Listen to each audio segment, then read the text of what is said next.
Hi, welcome to book club number 2 with Carmen and Malin. Carmen, what was one thing that surprised you about this section of the book? One thing that surprised me was towards the end when Patrick kissed Charlie. Even though it was more like a friendly kiss, it was still surprising because why would Patrick kiss Charlie? Even though like they were really, really drunk and like they had deep talks, just because he was feeling lonely. So. Yeah, I feel like that was surprising for me too, but I thought it was kind of sweet because like even though Charlie doesn't see him in that way, and I know Patrick doesn't see him in that way either, it was kind of nice to like see them being able to just do something like that just to comfort each other. And then for me, one thing I found really surprising was when they were playing Truth or Dare and Patrick dared Charlie to kiss the prettiest girl in the room, and he kissed Sam instead of his girlfriend Mary Elizabeth. I was like looking at the book with my mouth open because that was so crazy to me because he had been like nice this whole time, and I can kind of see where he comes from, where he was like he wanted to tell the truth with it, like kind of, but I feel like the way he went about it was so mean, and I just feel like it's kind of crazy he didn't see how mean it was until people saw it. Okay.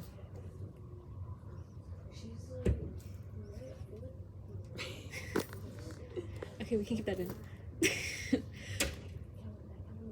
Okay, anyways, continue. And I don't know, I just thought it was kind of like the whole relationship, he just faked his feelings for her, and that was wrong to begin with, but then for him to like basically tell her that he didn't like her in that way by kissing Sam was even crazier to me. Like of all the things he could have done, that was the worst possible thing. Could have let her down slowly.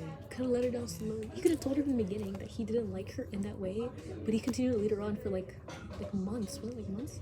No, it was like weeks. Weeks? I thought it was like months. Maybe like a month or two. Yeah, he let her on since Sadie Hawkins dance. He didn't lead her on. He kind of like he let her on unintentionally. I believe he let her on intentionally because he knew that she liked him like that, and he didn't like her like that. He only liked Sam like that, but he continued the relationship with her knowing this. I don't know, I felt, but it was also kind of sad too, kind of seeing him being like so depressed after this causes like the whole friend group to break up. Like to see him, you could see like his mental health deteriorating. And he was smoking weed. He was smoking a lot. He like was depending on smoke to get through the days. Like he was smoking through like 1 pack a day, which is insane, just to like get through the day because it was the only way he could comfort himself because he had no one to talk to, basically. Because they told him he needed to space himself out, which he did, but this took a great toll on him. Next question. So, what is being infinite? For me, I felt like that whole part of that section in the book was really impactful because it kind of showed Like the part with the tunnel? Yeah, like where they're going through the tunnel and then Sam's like this. Like I had to act it out. She's like with her hands up, they're like feeling like the wind blowing as they like go in the car. Sorry. I'm getting passionate. But like I feel like it kind of showed for Charlie, I feel like it kind of meant something a little different than it meant for Patrick and Sam. Like for Patrick and Sam, Because he was lonely. I feel like for Patrick and Sam, it was more like them feeling free and like they felt like limitless, like they could accomplish anything. And while I think Charlie also felt somewhat the same way, I think he also felt like he was actually participating in life instead of just watching like he always does. Like a wallflower. Exactly. Like when he said he was limitless, he finally felt like he belonged to something. Like he could be a part of something that, especially with Sam and Patrick, helping him feel included. They felt limitless. They could do anything. And the song Heroes. Remember the song? Yeah, the song especially. Because even he said like the song really helped the moment just reach a different level. It feels connected. Okay. Next. Secret keeping and burdens. I go? Oh, I have to go? Okay. So like in this section, according to my notes, Patrick hides his relationship with Brad, and like I remember that one scene where Charlie got like stoned, Mm-hmm. and then like, cause he ate the brownie, Yeah. And then he walked in to Brad and Patrick like making out, and then Patrick like got him out of like the room or whatever, and then he said, what's it called? He's like, don't tell anybody, like this is a secret, and like that makes that part where the friend group kind of like isolated, because it's just Brad and Patrick, and then there's Sam and Charlie who they don't really know, and like they deserve to know. And then Charlie also hides his own stuff about his Aunt Helen, and then he just like resurfaces the memories, and that makes him kind of sad, but it makes him miss her, according to my notes. Wait, where am I? And like the theme of the secrecy highlights how much like pain a lot of people, like Sam, because her eyes has her own things. At the parties she used to go to, all the guys, they would do things. And then also Charlie with Aunt Helen, and then Brad and Patrick with their secret relationships. It protects but also harms people. Yeah, because I feel like the protecting, since like Brad doesn't want anyone to know, especially his parents, because they will not approve of the relationship. It really takes a toll on Patrick because he can't hold hands with Brad in public. He can't kiss him. He can't hug him. He can't show like any form of affection with him because they can't be together. And I feel like it really takes a toll on Patrick, as you can like see throughout this part of the book, since he kind of gets a bit more isolated from the group. He's a bit more quiet. He's not as open as he used to be, just because he has to hold this secret back, and it's really hurting him. Especially Charlie, since Charlie doesn't really talk about his feelings with anyone, he kind of just keeps them inside. And we can see that through the letters as he's writing to an unknown person because he doesn't feel like he has anyone else to talk to.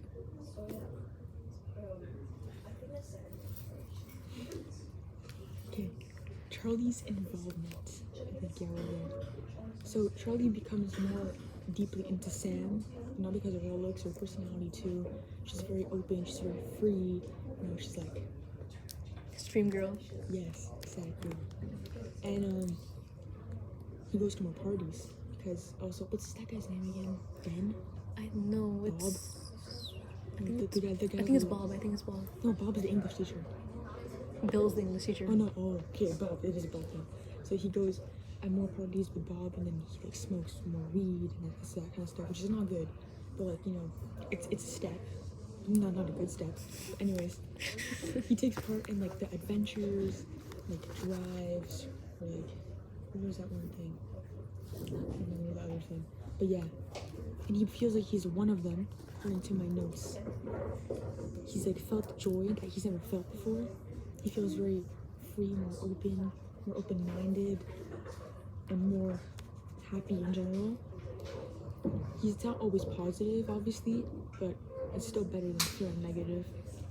And then when he dates Mary Elizabeth without really wanting to, that makes another kind of down low because he's still into Sam a lot. So, Yeah, I mean, you can really see how much Charlie gets more into their circle as he participates in a lot more adventures with them, goes to like so many more parties than he's ever been to, and he's really making more friends and expanding his circle. Like, even like you said, with like dating Mary Elizabeth, even though he doesn't really want to, dating her, he kind of puts himself more into the friend group and they all get more connected. But this causes a lot of misunderstandings, especially with what happens after the party. also with his identity. Yeah, exactly, because he's kind of like losing himself, like turning into someone he doesn't want to be, like dating her even though he doesn't feel like that. Like, he just feels like it's a chore, but he's still doing it, which hurts him a lot. Now, family dynamics. So we learn more about Charlie's family and how like their emotional side has shaped him, like his sister dating the abusive dude, and then I don't remember his name.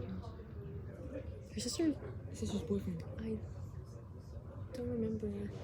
Anyways, Well, he's unimportant to the story. He's his important to the story, but as yeah, in like all we know is he hits her. he hits her, which is very bad. He abuses her, which is good because she broke up with him Oh yeah, at the dance. oh yeah. And then there's also Charlie's father. He's very distant, but like also strict and like detached from everyone. He like avoids like conflict and like the arguments, I guess.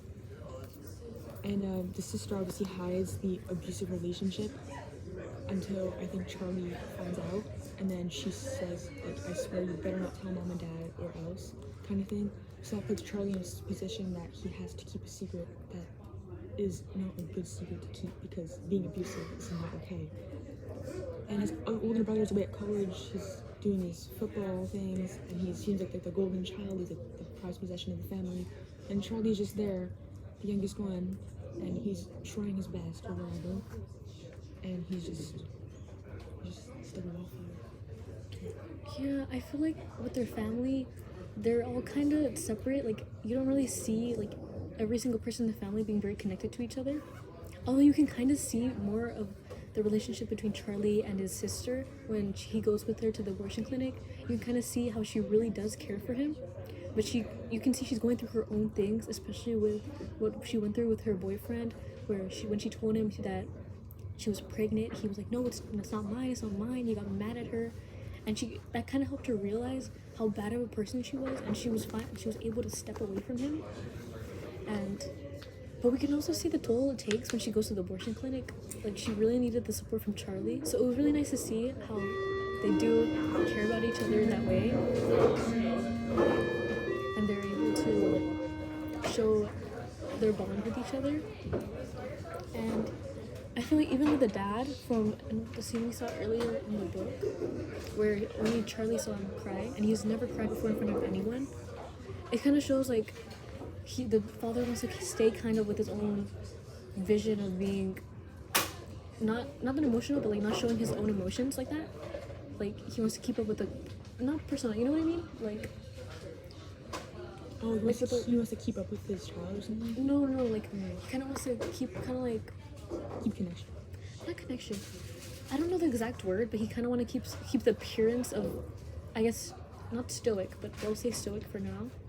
Like, he doesn't want to show that he's too emotional or anything. Hiding himself.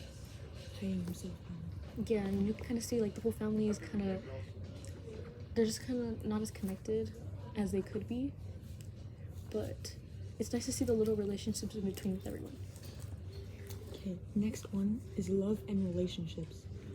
So romantic relationships in this section are very messy and complicated. Like Mary Elizabeth and Charlie, that was a really messy one, especially with the kids at the party. That was, anyways, that's one thing. And Sam is dating Craig, who eventually hits on her. Patrick is trapped in a secret relationship with Brad. And I remember there was that one part in the cafeteria where Brad calls him a faggot, which is disrespectful, really, really disrespectful. And even he's one himself, it's not a good term to use, but you know what I mean. And it's also with Charlie, with Mary Elizabeth, especially telling, like, he dates her out of kindness, not out of, like, I actually genuinely like you. Okay, this is the teacher over there. Yes. Okay. It's kindness, not passion, which is upsetting. Okay. Which is upsetting to Mary Elizabeth, of course, and also kind of rude out of Charlie's part. I mean, I think he did it. To me, I think he did it unintentionally, but you think he did it intentionally, you know. I'll go into that right now once you finish. Yeah. So that leads to emotional hurt when he kisses Sam, because, like, who was the prettiest girl in the room? Not you. And then he has to be honest with himself, and he's not being honest with himself because he wants to, what's it called, keep himself safe, you know, even when it hurts. I feel like all the romantic relationships here are horrible. like I genuinely feel like they all have some type of problem. They're all keeping secrets. They're all like, they're not even, some of them are connected, but like Craig and Sam, his name's Craig, right? Yes. I feel like Craig doesn't really show any type of depth when it comes to his relationship with Sam. And I feel like Sam kind of knows this, but she chooses to just ignore it and just stay with him. And with Brad and Patrick, I feel like Brad is just he's too ashamed of himself. Brad is Brad. He's a football guy. He's like too ashamed of himself, and he can't really admit to himself to how he keep his feels, appearance. which is why he called Patrick that word. which is why he called Patrick that word and did that, because he doesn't feel like he can be honest with himself. And especially with Charlie and Mary Elizabeth, that whole relationship was horrible. It went to shit. Sorry. Please don't take off points for that. Oh, sorry. But we can kind of see that the whole relationship, Charlie was just being passive. Like, he let her talk for hours. He even left the phone for her talking for like 30 minutes, him doing stuff. She came back, not even talking to him. He just ignored her, like, the whole time. And he did this, like, she kept giving him gifts and he just didn't care for them. Like, he just kept leading her on. I felt it was intentional. I felt like it wasn't exactly intentional, but he still did it, and he knew what he was doing was wrong, but he continued doing it anyways.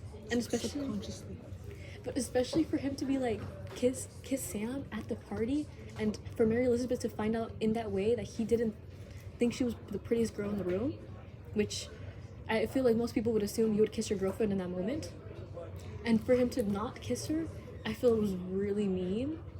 And all the relationships are complicated in this whole book.